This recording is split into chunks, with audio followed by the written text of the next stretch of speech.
Friday afternoon on-demand storm tracker forecast time. Chief Meteorologist Mike Hurt checking in with you a little after 1 p.m. So Doppler radar is showing some increasing thunderstorm activity over southwestern Montana, as was expected. So this will continue to clip our region through the early evening hours for tonight. But let's take a look at the Storm Prediction Center's convective outlook for thunderstorm activity. This area in green, there's a low risk for some isolated strong thunderstorms Friday afternoon into the early evening hours, but a much higher probability across the eastern half of Montana this afternoon into this evening. Saturday, still a chance for some stronger thunderstorms for Butte, Bozeman, Helena, and Dillon, but again, a much higher probability as you work your way off towards Billings, Miles City, and Glendive Saturday afternoon into Saturday evening.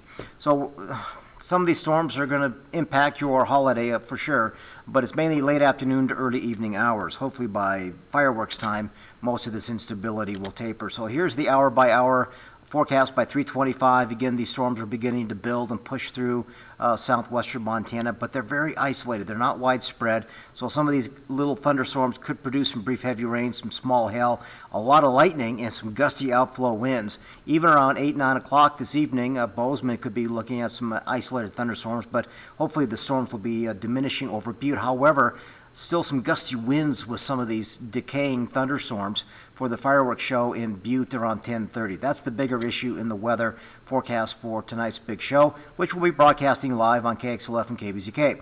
Saturday afternoon, again, a chance for a few thunderstorms, but these are isolated, not widespread, but there could be a few aggressive storms embedded in there in that southwest flow coming up over the next 24 to 48 hours. So again, rain is possible in many areas.